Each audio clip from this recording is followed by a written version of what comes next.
Okay guys, so as we're all delighted to know, Spider-Man is back in the MCU. For now. Marvel Studios and Sony Pictures had an agreement where Marvel Studios would get to produce one more Spider-Man film as well as a Spider-Man crossover appearance in an MCU film. Disney are now taking home 25% of the profits as opposed to the previous 5% and the proposed 50%. So yes, Spider-Man is back in the MCU. But you know me, I don't really take things at face value. I'm thrilled that Spidey's MCU adventure is going to continue with Spider-Man 3, or as I'm for now calling it, Spider-Man Let's Just Stay Home, for the sake of, confusion with the other Spider-Man 3. The thing is, the previous deal dictated that Spider-Man would be getting 2 solo films produced by Marvel Studios and 3 crossover appearances. This deal that we have here is significantly smaller than the previous one, and I think there is a reason for that. I think the previous Marvel and Sony divorce that happened prior to the news of Spidey's return to the MCU was something of a wake-up call to both studios, and I don't take Kevin Feige's comments prior to the new deal as any less than what they were before, where he said this was always going to be a finite thing. I think there's been a little hostility on both ends between Sony and Disney. Both corporations have been making power plays throughout the media, throughout the entire Marvel-Sony divorce. But I think they both came to their senses and realized there is money to be made out of a third MCU Spider-Man film. That's probably partially thanks to the re-release. But I think the corporate power play that's been going on has shown these companies that maybe collaboration between these two isn't something that's going to be able to be viable forever. With Sony most likely making a lot less money on the Spider-Man Let's Just Stay Home than they would have with Spider-Man Far From Home. So here's what I think is going on here. Here's why I think the new deal is as small as it is. I think the third MCU Spider-Man film and Spider-Man's next Avengers crossover movie appearance are going to serve the purpose of gradually taking Spider-Man out of the MCU and moving him onto his own adventures, give him some kind of an explanation as to why he can't be there for the next big Avengers level threat, and why we will unlikely be seeing these characters in that universe anymore. It's a means of not having a giant hole in their universe should Spidey revert back to Sony once again. And I'm sure that after this deal, Sony will realize they're making less money out of this than they were before. They've got a newfound sense of confidence thanks to films like Into the Spider-Verse and Venom, and as Tony Vinciquerra said, The Boys. So the sense I'm getting from this is that Sony Pictures probably want Spider-Man back. Disney no longer really want to cooperate with Sony Pictures, which is why there's been talk of possibly buying Spider-Man, why they use such a massive power play on that 50-50 deal in the first place. I mean, realistically, Disney and Marvel Studios would not want to work with Sony Pictures. Like, why would you want to work with Sony Pictures when you basically own every other character? It's got to be such a bum deal. But the characters' film rights belong to Sony Pictures rightfully. It's their thing. Like, why would they give that up? There is no give the rights back to Marvel, because that would be the biggest act of charity I think any studio has ever made, and that just isn't how this works. So I do think there is some validity to the rumors that Marvel Studios will be writing Spider-Man out of the MCU with the solo film and the MCU appearance. Note that Kevin Feige even stated that Spider-Man is the only Marvel character now with the power to cross to other universes. Now, if I were Comic Book Cast 2, I would insult the intelligence of my viewers by trying to tell everyone that means there's a Spider-Verse movie coming out.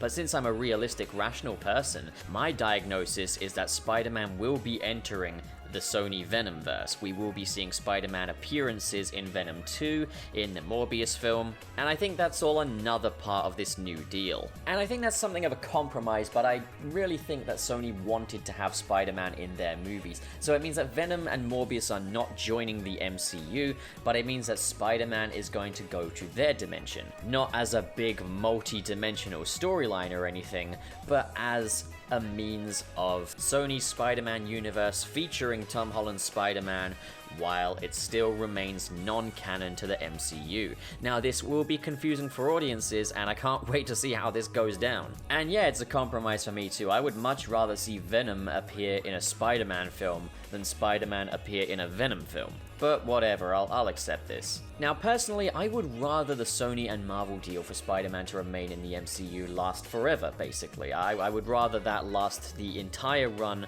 of what Spidey's lifespan would naturally be. I would rather see him through to his adulthood in these movies, through to his retirement. But by having Marvel Studios potentially writing him out of the MCU so that he can then go on to Sony's projects, I think that's a much better way of doing this than what we had before, where we're getting a Spider-Man 3, a Spider-Man Homesick, where Spider-Man cannot mention anything of the MCU, which his story is very much based in. And I'm not saying it's impossible, you need a very talented writer to pull it off, and they did have the writers of Spider-Man Far From Home on board to pen the script. So it's not like I was totally pessimistic about Sony Pictures' version of Spider-Man Home 3, but I would definitely say that this is a much better outcome than that, because it means we'll be getting a proper, official, organic third part to this series. But I mean, let's not be totally pessimistic about this deal. There is also another possible outcome, because it does seem that Sony Pictures do enjoy having their own little piece of the MCU. Perhaps they're just taking it one step at a time with this. Perhaps they're going to make the next film feel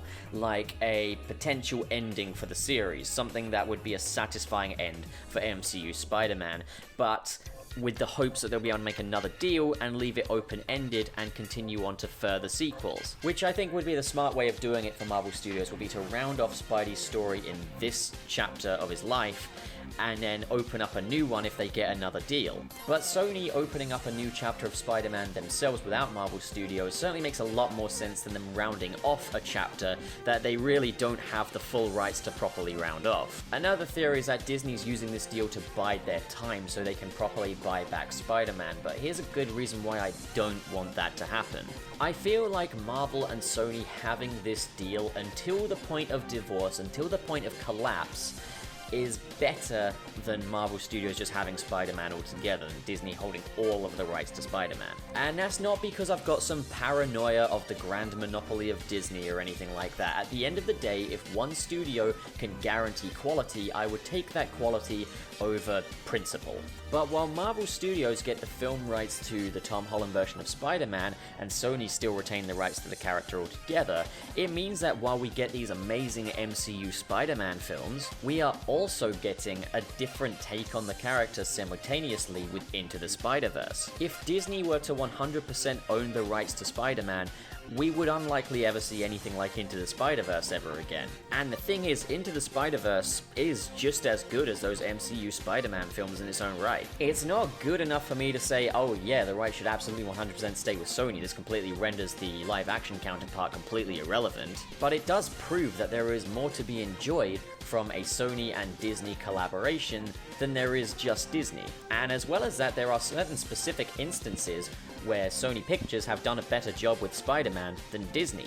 For one example is the TV. So in Sony's corner, we have the Spectacular Spider-Man animated series. Spectacular Spider-Man is considered one of the quintessential other media forms of Spider-Man, and justifiably so, because take it from me, it's brilliant. On Disney's end, we have two Spider-Man cartoons. There is Ultimate Spider-Man, and there is Marvel Spider-Man. And while these shows do quite well with a younger audience, they certainly don't do any better with that younger audience than Spectacular Spider-Man did. But the key difference is with Ultimate Spider-Man, while it does appeal a lot to kids, with adults, it's very annoying. It's very much an irritating TV presence. In the case of Marvel Spider-Man, it's just a total betrayal of everything this character is ever supposed to be. I think if Disney wants to open up a new deal, they would be wise to offer Sony Pictures the TV and cartoon rights to Spider-Man, because Disney just aren't good at this for some reason, and I have no idea why, but they just can't seem to get superhero cartoons right. But I guess it's unlikely that they would make that trade-off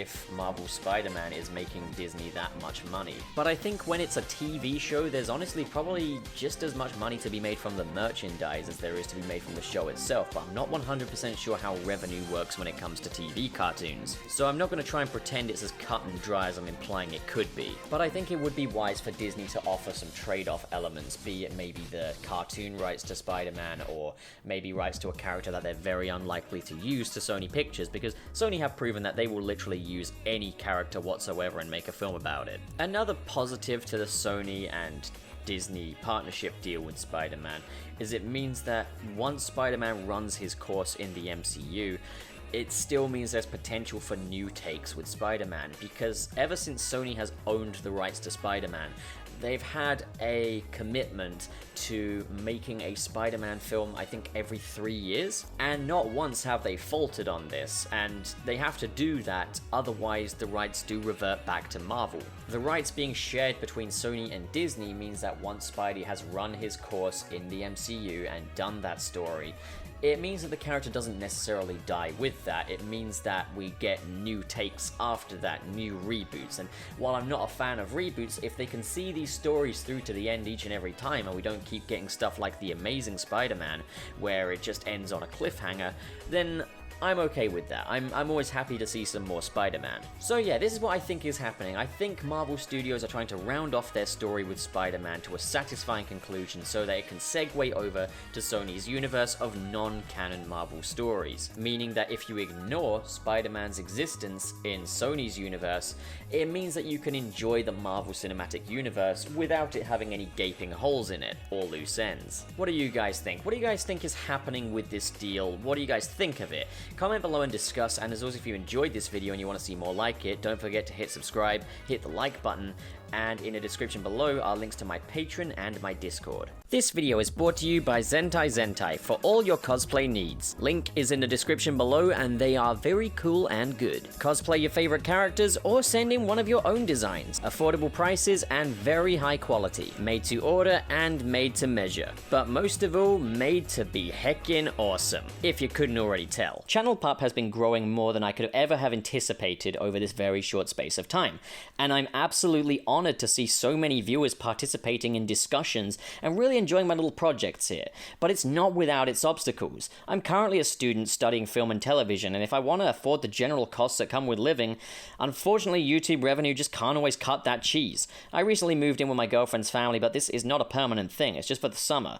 And last year I've done the whole act of balancing YouTube, balancing a job, and balancing university, and trust me, the content suffers every single time. So to support this channel to maintain the same quality of content and upload schedule, and to just keep making the stuff you guys really seem to be enjoying, I really do urge you to check out my Patreon link in the description below. And in return, you can get early access previews to the special Channel Pup events such as Marvelous Tales of Spider-Man Episode 2, as well as my upcoming Patreon exclusive playlist, Pup's Project Room, which is all unlockable with a pledge of just $1 or more. Now, the world's a tricky place. Not everybody is made of money, and that's fine. Just please be here for my videos. Please don't stop coming back to join me on these discussions, because it means so much to me, guys, really. Well, I guess I best be hitting the old dusty trail.